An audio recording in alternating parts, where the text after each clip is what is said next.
saat saya terpuruk atau saat saya sedang dalam kesedihan gitu. Jadi mereka mungkin nunggu gitu, kapan sih mama senengnya gitu, kapan mama happy-nya. Jadi otomatis saya nggak punya waktu lagi untuk bersedih. Saya harus terus bergembira, dari dalam hati saya keluarin, saya besarin rasa syukur luar biasa saya memiliki diamond-diamond saya itu 2. Jadi saya, apa namanya, saya nggak mau lagi berpikir lebih dari itu, hanya mereka mereka mereka mereka dan mereka.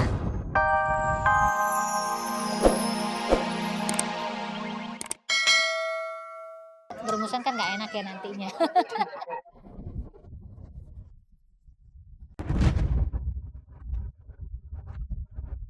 Pemirsa Seleb on Cam, masalah rumah tangga tidak hanya datang dari luar, tapi tak jarang prahara muncul dari dalam. Seperti kemelut rumah tangga Natalie Margareta dan Goli Ming yang kini sudah masuk ke ranah hukum.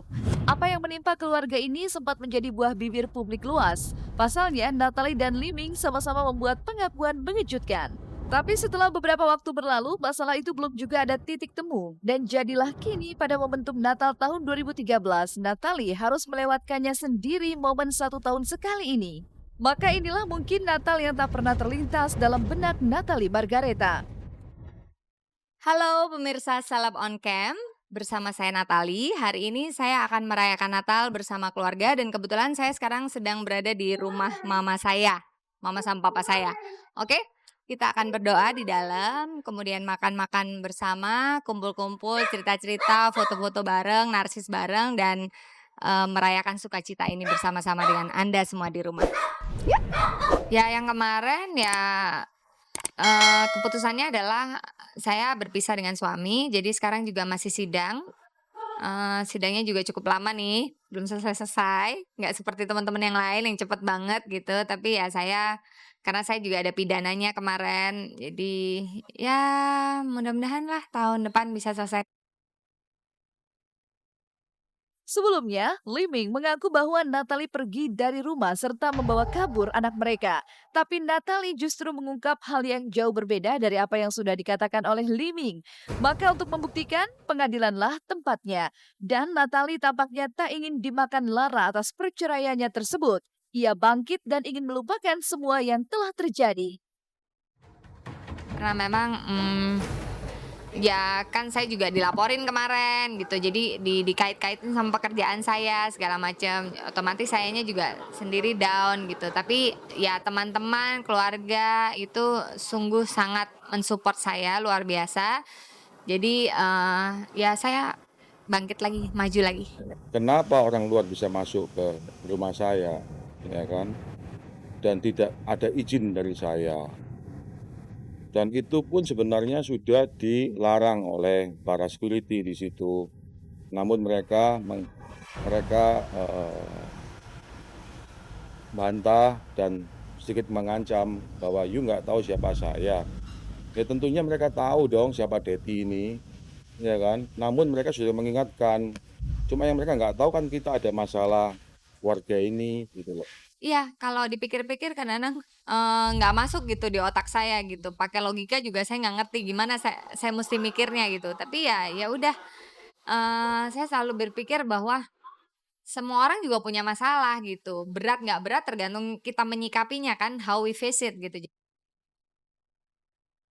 Selain rumah tangga Natalie Margareta dan Liming yang mencatatkan kisah kelam arti sebuah perceraian, Mahligai Cinta Ivan Fadila dan Vena Melinda juga tinggal menunggu kehancurannya saja. Tapi entah apa yang membuat sidang perceraian pasangan ini kian berlarut-larut tak jelas kemana arahnya. Yang jelas, Vena Melinda sudah tak lagi berharap akan keutuhan rumah tangganya bisa kembali seperti sedia kala. Sekali lagi karena saya sudah 2 bulan lebih tidak ada nafkah lahir batin, tentunya karena saya juga kerja di parlemen, saya kan tahu hak-hak saya sebagai perempuan. Arahnya mau kemana perkawinan ini lanjut atau tidak. Dan sekali lagi saya sudah tahu bahwa pengadilan agama pasti ingin memediasi, menyatukan. Lah kalau ditolak sama yang bersangkutan, yang memberikan talak, ya mau gimana, saya kan sebagai perempuan mengamini. Makanya kan di Indonesia paling banyak kasus perceraian pasti kan di pengadilan agama. Eh, Memang, saya juga nggak tahu apa ini termasuk, apa namanya, cepat atau mungkin lambat karena memang ya baru sekali ini juga akan mengalami hal seperti ini. Jadi tapi saya kan selalu berusaha untuk mengikuti jalannya persidangan sepertinya sih tidak ada sesuatu yang apa namanya, yang menghambat begitu, tapi mungkin prosesnya memang seperti ini yang harus diikuti. Segala usaha telah dicoba, namun perceraian juga yang menyudahinya. Walau keduanya mengaku ingin perkara perceraian mereka diselesaikan secepat mungkin, toh pada kenyataannya selalu ada saja persoalan yang justru mereka munculkan. Dan soal anak-anak adalah salah satunya. Benarkah niat Vena untuk mengajak anak-anak tercinta menunaikan ibadah umroh serta menghabiskan malam tahun baru di Tanah Suci Mekah tak bisa berbuah nyata? Benarkah jika Ivan tak memberi izin anak-anaknya ikut dengan ibunda mereka? Seperti saya katakan melarang, menghalang-halangi itu nggak pernah, silahkan aja. Nah, cuman mungkin setiap orang kan punya kesibukannya masing-masing. Jadi mungkin kalau mungkin Mbak Vena lagi sibuk saat ini dengan tugas-tugasnya, ya saya bilang mereka juga harus bisa mengerti gitu loh, Mbak. Ya, akhirnya saya memutuskan umroh. Alhamdulillah dapat visa tanggal 31 Desember. Saya berangkat ke Madinah. Jadi tahun baru di Madinah saya sudah ngajak anak-anak, saya sudah WhatsApp, saya sudah SMS. Tapi mereka nggak ada jawaban, katanya mau pergi sama bapaknya. Ya, saya bisa apa? Mungkin justru di Mekah nanti dan di Madinah saya banyak berdoa, kan 8 hari ya. Mudah-mudahan saya dapat petunjuk dan hidayahnya. Saya orang biasa ya Mbak ya, hanya berusaha untuk membuat peran gitu loh. Nah, memang peran sebagai seorang ayah ya udah saya lakukan selama ini. Nah, tapi untuk menjadi seorang ibu tentunya bukan bukan satu hal yang mudah gitu loh, dan itu nggak mungkin dilakukan juga sepenuhnya oleh seorang pria. Jadi saya hanya berusaha. Saya selalu memberikan pengertian kepada mereka dan alhamdulillah mereka juga udah besar-besar kan, jadi insya Allah mengertilah gitu loh dengan situasi. Mungkin kalau saya nggak bisa 100% seperti apa yang mereka harapkan. Inilah realita yang mau tidak mau harus dihadapi Vena Melinda. Begitu pula dengan Natalie Margaret. Sebagai perempuan sekaligus ibu, ada sesak yang ia rasakan ketika keutuhan keluarga yang dipertahankan sedemikian rupa harus lebur begitu saja dan berakhir dengan perceraian. Dan apalagi ketika mereka harus terhalang untuk bisa selalu bersama-sama anak-anak tercinta. Yakin lebih baik buat saya dari karir, dari saya pengen hidup bahagia kan gitu. Saya juga punya hak dong untuk berbahagia gitu. Yang pasti sama anak-anak gitu. Bukan mudah-mudahan, saya yakin niscaya anak-anak saya kembali lagi kepada saya dengan paradigma berpikir yang positif. Ya, sekarang anak-anak otomatis karena ternyata begitu banyak waktu yang terbuang saat saya terpuruk atau saat saya sedang dalam kesedihan gitu. Jadi mereka mungkin nunggu gitu, kapan sih mama senengnya gitu, kapan mama happy-nya. Jadi otomatis saya nggak punya waktu lagi untuk bersedih. Saya harus terus bergembira, dari dalam hati saya keluarin, saya besarin rasa syukur luar biasa. Saya memiliki diamond saya itu 2. Jadi saya saya nggak mau lagi berpikir lebih dari itu, hanya mereka dan mereka.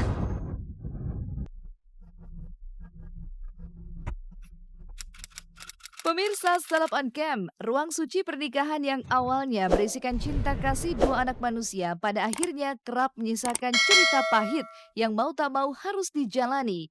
Meskipun tidak ada pasangan di dunia ini yang menginginkan perceraian menjadi jawaban atas cinta yang sudah mereka rajut. Seperti halnya Deddy Kobuser yang berharap pernikahannya dengan Kalina Suwandi bisa kekal abadi. Namun apa daya, mahligai rumah tangga itu harus diakhiri Deddy dan Kalina dengan kata cerai pada bulan Januari 2013. Namun perpisahan mereka bukanlah perpisahan yang ditumbuhi duri kebencian. Karena hingga detik ini Deddy dan Kalina masih menjaga tali silaturahmi dengan baik. Lantas sebenarnya apa yang terjadi di rumah tangga Deddy? Benarkah tidak ada orang ketiga yang merecokinya? Saya mah cerai bye-bye. Jalan-jalan juga masih bertiga. Ke gym masih bareng. Memang dari dulu saya memang selalu ngantar sekolah saya, jemput sekolah saya. Dia syuting sering banget ikut saya. Jadi buat saya nggak ada perbedaan yang signifikan. Saya cerai terus berubah dan sebagainya, nggak ada. Karena mantan istri saya juga masih tinggal di rumah kadang-kadang. Status duda yang disandang Dedi belakangan mengucurkan kisah tentang asmara baru sang mentalis ini. Pasalnya, Dedi dikabarkan sedang dekat dengan penyanyi Vicky Shu dan Titi Rajo Bintang, janda Wong Aksan. Lalu apa kata Dedi menanggapi kabar ini? Benarkah dua wanita itu kerap membuat hati Dedi berdebar-debar?